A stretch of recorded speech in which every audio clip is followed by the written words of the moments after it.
अभी बनारस में एक मंदिर निकला जी, निकला ना जी, और वहां मुसलमानों ने क्या कहा कि भाई हमें कोई एतराज नहीं है, जो आए अपना पूजा करे, ना हमने कभी रोका है ना कभी हम रोकेंगे। अभी मुजफ्फरनगर में जब मंदिर के लिए प्राण प्रतिष्ठा पूजा शुरू हुई, लोगों ने फूल डाले, तो इसको क्यों भूल जाते हैं लोग?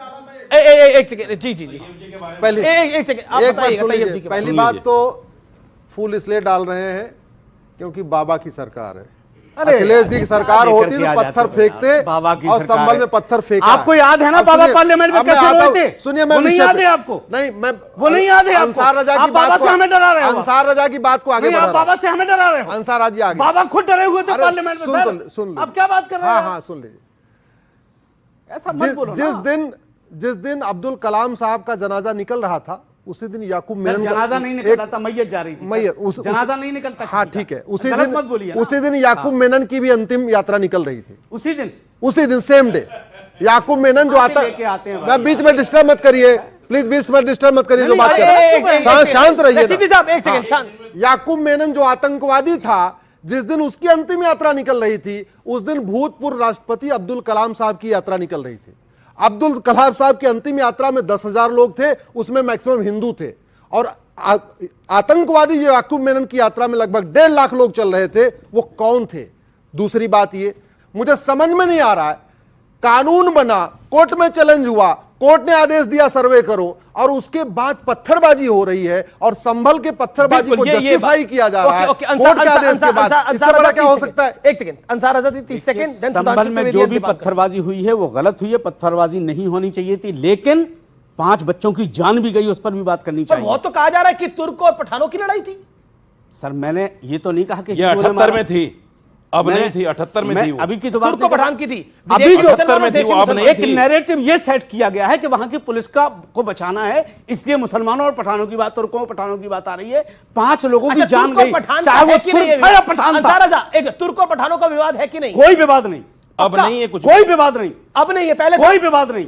अरे 78 की लड़ाई, 5 बच्चों की जान गई, चाहे वो तुर्की था या पठान था, लेकिन 5 बच्चे मारे गए। जी, उसका इंसाफ कौन देगा? Okay okay. और संभल में जो 200 लोग काट दिए गए थे, उनका हिसाब?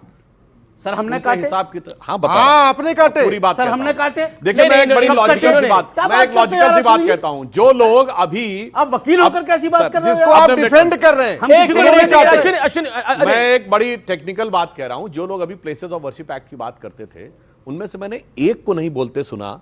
संभल के मंदिर तो ज्यादातर 1978 में बंद हुए ना, यानी 1947 के प्लेसेस ऑफ वर्शिप एक्ट के हिसाब से उनका वर्शिप का स्टेटस अलग था ना। कोई चूं बोला सेक्युलरिज्म का सूरमा उत्तर से दक्षिण तक कि कम से कम उनमें तो 47 का स्टेटस बहाल होना चाहिए ना। प्लेसेस ऑफ वर्शिप एक्ट की एक तरफा व्याख्या होगी, यानी जो मस्जिद थी वो यथावत रहेगी, मंदिर टूटते रहेंगे, कोई फर्क नहीं पड़ता। कश्मीर में टूटते रहे, संभल में टूटते रहे, मालदा में, धुबरी में, बरपेटा में, करीमगंज में, कहीं भी होता रहे, वहां कोई नहीं कहता कि वही स्थिति रहनी चाहिए जो 15 अगस्त 47 को है। और मैं विनम्रता से एक और बात कहना चाहता हूं, अगर 15 अगस्त 47 की स्थिति रखना चाहते हो तो खुले दिल से आओ, फिर कहो वक्फ बोर्ड में भी 15 अगस्त 47 से पहले का कुछ नहीं होना चाहिए। 30,000 एकड़ जमीन थी, 30,000 एकड़ रखो। अब वो तो 15 अगस्त के बाद 9,60,000 एकड़ हो जानी चाहिए, मगर मंदिरों के बारे में कहना है नहीं, उसमें तो प्लेसेस ऑफ वर्शिप एक्ट रहना चाहिए। और एक और बात मैं कहना चाहता हूं संभल में, एक लाइन से, जो दुखद घटना हुई थी 1978 में, वहां की घटना स्वामी जी ज्यादा बेहतर जानते हैं, उस क्षेत्र के रहने वाले हैं। बनवारी लाल का हाथा था जहां हुआ था, और जो मंदिर मिले हैं वो क्या कहा था? सैनियों का मोहल्ला था। आज मैं भारत के लाखों दर्शक जो आपके देख रहे हैं, कान खोल के सुनना चाहिए। सैनी समाज ओबीसी में आता है और बनवारी लाल जी वैश्य थे, वो अगड़े में आते हैं। तो जब सरकार ऐसी थी जो बांटने पे तुली थी, तो अगड़े भी कटे और पिछड़े भी कटे।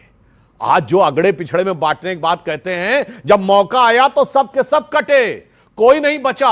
और मैं भारत के बाहर का उदाहरण नहीं देता हूं, मैं एक उदाहरण देता हूं। आज कश्मीर है, कश्मीर में 95% मुस्लिम है और 5% कौन है? सिर्फ कश्मीरी पंडित। क्या आपको दिमाग से लगता है कि कोई राज्य ऐसा हो सकता है जहां एक ही जाति पाई जाती हो?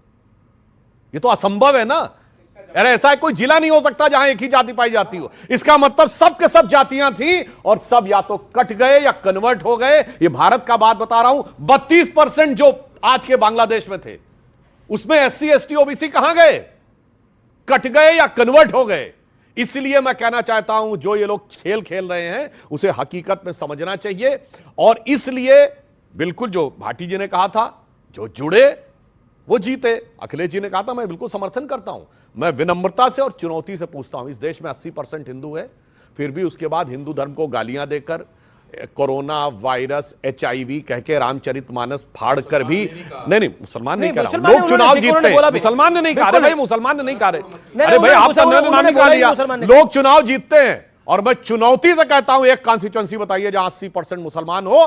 इस्लाम की आलोचना तो छोड़िए, चू बोलकर भी अगर कोई एक जीत के दिखा दे तो मैं चुनौती देता हूं, बताइए।